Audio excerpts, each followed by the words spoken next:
Hey guys, this is Adrian from PDC coming at you with yet another video. This one in particular is a little bit special to me. It is a personal accomplishment of mine. We just came back from an amazing event over in LA where we attended the CoreTCG Regionals. It was the very first regional competition for OPO5, Awakening the New Era. And yeah, we got fourth place in the 3v3 competition. I personally went undefeated as Sakazuki, so 6-0, and yeah, it was just we had such an amazing time. And the really cool thing about it is that because everyone was chasing the prizing, which was the very last chance for anyone to win the Serial Luffy, there was an insane amount of really great competition. So all the nationally ranked players were playing at not the main event but the 3-on-3 competition. And for our team to place fourth and just be 2 spots away from the Serial Luffy, I'm really proud of all of us, and humbled by our success. And I'm looking forward to our future accomplishments, for real. But yeah, this video in particular is a deck profile. So before we go into that, I'm going to go ahead and show you guys the prizing that we won. There were 114 teams. Top 64 was able to win a Tony Chopper. Top 32 was able to win the Usopp. And then for the top 6 teams, everyone was awarded the 3-on-3 Zoro, which I think the market value is a little bit over $1,000 right now. So the prizing was really great. Unfortunately, no manga Luffy or no Serial Luffy, but we'll aim for the Serial Shanks next time. Yeah. But yes, let's dive right into the deck profile. So Sakazuki is a blue and black leader. Once per turn, you're able to trash 1 card in order to draw 1 card from your deck. So essentially cycling. And then also when attacking, it's able to -1 cost to any character on your opponent's board. So very strong to combo with a lot of other removal on the field. So as with a Navy leader, you have the Navy Searcher in the 4 brand news, 2 cost brand news. This card is essential in this deck. You search for pretty much everything you have. Great Eruptions, Hound Blazes, Borsalinos, Kuzans, you name it. So it's a must-have. And so this is my personal tech. We have 2 Hinas to help support the draw power and the searching. The reason why I played 2 instead of 3 or 4 is because Sakazuki, as a leader, has a great going second curve, so 2, 4, 6, 8, and a lot worse going first. And so we wanted to remedy, that 3-don turn that we essentially don't really have anything to play. And so 6 targets is a really good ratio for the deck, where you're almost guaranteed every single game to have at least a brand new or Hina to play on your turn 2, whether you're at 2 or 3 dawn. So that's really good. Next up, let's take a look at the 2K counters. This deck in particular has 4 2K counters. The typical black cards that you see, the black staples of 2K counters that you've seen from when they very first started. You have 4 Surus and 4 Tashigis. Not only do they act as 2K counters, but you can actually play them and use them to get your opponent's characters within removal range, right? So Sakazuki, generally as a leader, is able to recycle a lot of things from the trash. And so, normally when I like that 10 or 12 counters in the deck, I'm able to be satisfied with 8 2K counters because of the fact that I'm able to pull them when the situation is required from the trash, right? So I'm able to have access to them as soon as I'm able to trash those cards. And then let's talk about the core engine of the deck, right? Sakazuki's greatest nickname is called Sakaluchi, and for very good reason. And the fact is that it runs on that 4-cost Lucci that's able to remove everything on board. So let's talk about the cards that make that combination work. First up is the 3-cost Hina. 3 cost 5,000 without a counter, but on play you're able to -4 cost to any of your opponent's characters. And then this is the Lucci part of Sakaluchi. 4 CP0 Luccis, 4 cost 6k, no counter. On play, you're able to KO 2 of your opponent's cards one with 2 costs or less and the other with 1 cost or less. So in order to do that, usually you play a combination of Hina and other cards like Great Eruption. But yeah, let's get into the other half of why this works, is because we have 2 Mancheries and 4 Rebecca's, right? So I'm going to explain. Mancheri is the card that allows you to recycle cards from your trash. Basically, Mancheri's ability, once per turn, you're able to rest this card, and then you can pull from your trash a black character of cost 3 to 5 from your trash. So you can target your Tashigis, you can target your Luchis, your Hinas, and your Rebecca's, but mainly your Rebecca's and your Lucci.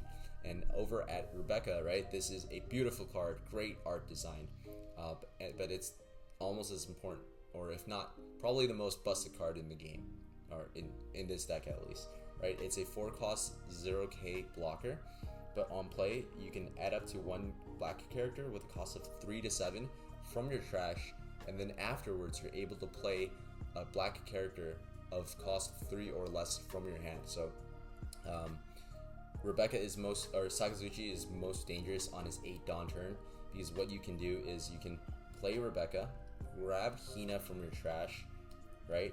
Play it, have the on-play effect -4 cost to your opponent's character, and then play Lucci in all the same turn. 8 cost, you get to play 3 characters on board, and you essentially bring something down to within range with Hina and pop it with Rob Lucci.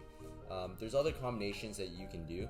If you already have Hina in your hand, what you can do, and you don't have Rob Lucci, what you can do is play Rebecca, take Lucci from the trash to your hand, and then from your hand, all you have to do is play the Hina with the Rebecca's ability. So sometimes when you don't have all the components you need in your hand, Rebecca is so flexible that you can, you can find a way to pull it off. So this is really what makes Sakazuki have insane clear board removal, and that's why he's so strong in this meta, right? And then there's other cards that you can also target with that 3 cost. You can play Tashigi. Sometimes you can even play a Suru if you really needed to. There are times when I've played brand new with Rebecca's ability to search for cards that I need. And so it's just really flexible, right? I think the beauty about Sakazuki is the fact that he's just able to do what you need to do in any and every given situation, right? There's almost always an out, and there's so many options for you to play with. As a player, it's like you're trying to fit in a puzzle, but there's so many different solutions to it, and that's what I love about Sakazuki. So more Navy support. You have yourself 3 Kuzans. So Kuzan's really interesting. We played because it's personally it's a really strong card. Unfortunately, in the OP05 era, I think that there's a lot of removal, and so it's hard to get a 4 cost to stick on board, right? Something like Kuzan usually gets targeted by your opponent, but it does exhaust your opponent's resources, and this card replaces itself just because of the fact that when it on plays, it gets to draw an extra card, right? So it's a draw engine for your deck, and then when attacking, it's able to -4 cost to any of your opponent's characters, which means that all of the yellow's big costs, right? Like Katakuris, small Linlins, big moms, Yamatos.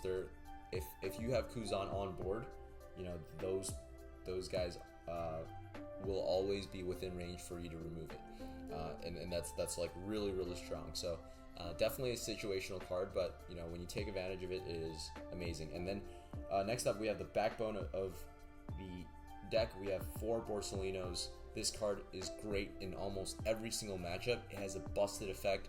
It is essentially a 4 cost 6,000 power blocker that is indestructible on your opponent's turn, right? So unfortunately, it does not dodge the Thunderbolt effect off of trigger, but it is a very sticky card that's really hard to remove on your board when you play it. And so most of the times, if you're a Sakazuki player, I recommend playing it on your 4 Dawn turn or your 5 Dawn turn. And then you know, just my own to supplement with it, right? We have 2 Sabos. So Sabo is similar to Borsellino. It's an extra cost, but what it's able to do is take that indestructible effect and apply it to your entire team, right? And so, you know, when you play a 5-cost Sabo on the board, on play, you get to draw 2 and trash 2. So essentially, you're cycling through your hand to make it more fit better to your current situation. But then on top of that, until your next turn, none of your characters on your board can be removed, can be KO'd by card or character effects. So what I like to do personally is, you know, I like to play Kuzan and Sabo together. I play the Kuzan, play the Sabo, and then they're basically indestructible for my next turn. It's a great setup, and it's a really hard problem for your opponent to respond to once it's there. And then next up, we have the last 3, which is our big bosses. We have the 3 Borsellinos, 7 cost. It's able to bottom deck an opponent's character of cost 4 or less. Usually what you like to do, you know, one of the big combos you can play is playing Hina and Borsellino on your 10-Don turn, you know, and then you swing with your leader, and you're basically able to pop those pesky Katakuris or Yamatos, right? 4 plus 1 plus 4 is 9, so it's able to cover pretty much anything but Big Moms and Gear 5 Luffys. Alright, so those are all the characters in our board. And then next up we have the staple spells or events in this deck that make the deck work, right? First up, you have 2 Ice Ages, minus 5 cost, right? 2 Ice Ages right here. I'm actually going to put them right here. Then you have 4 Great Eruptions. Great Eruptions are great because it puts cards into your removal range, right? Minus 2 cost and draw a card. On top of that, you know, it's simply a 1 cost, so you get to cycle through your deck, and you also put stuff within removal range, right? Great card. And then you have the 4 cards that, you know, similar to Lucci, makes this deck really shine, is the 4 Hound Blazes. Up to one of your leader or characters gains 3,000 power. On top of that, you can bottom deck a character of cost 2 or less from your opponent's board. So it not only works as removal, it also works as a finisher for you to, you know, swing heavier against your opponent. So yeah, this is it. So 2 Ice Ages, 4 Great Eruptions, 4 Hound Blazes, and then a bunch of Navy cards to basically get your opponent's cards under the cost range and then blow it up with removal effects, right? I'm going to talk about our, you know, some of the matchups, you know, at LA, at the CoreTCG Regionals. I played against 3 mirror matches, so basically 3 other Sakazukis. I lost dice roll twice, so I basically had to go first twice, and I had to go second once. In general, I think that in the mirror match, going second is extremely favored for Sakazuki.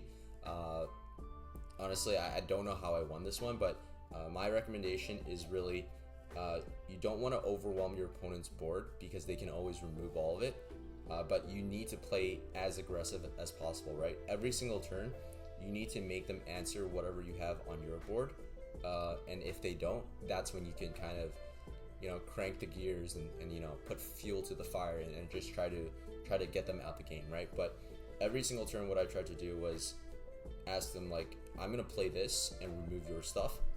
If you have the nuts, do it. If not, I'm going to win this game with my pressure, right? And so, like, I know that a lot of people really wanted to play the 10 cost Kaido and felt that it was good into this mirror. And to that I say, I think so too. I think Kaido is a great tech, but it's a very, very expensive card, 10 cost, and it's not a card that you can play in almost in every matchup, right? And you know, how I play this deck is I try to be as aggressive as possible so that if they do play the Kaido, I can end the game or you know, put them in a super unfavorable position. So it's not, you know, I don't believe that I can do that every single time, but that was my game plan going in. I also played against Red Purple Law, and I was able to go second and basically just overwhelm him with my removal. I played against Red Green Law. Unfortunately, that was the round that we lost, so I never was able to finish out my game. But I would say, you know, for that matchup, just hard mull for your Rob Lucci's. If you can get 2 of them off, you have a good chance of winning the game. And I played against Purple Luffy. Purple Luffy is a tough matchup just to play in general, but it is Sakazuki favored. I would say like 60-40. If you go second, you're an overwhelming, like, you got overwhelming odds against Purple Luffy. But you know, they're a deck that can high roll very well. You know, if they pull off the Kaidos, the rush Kaidos correctly, if they have the nuts, it is still a tough matchup to play against.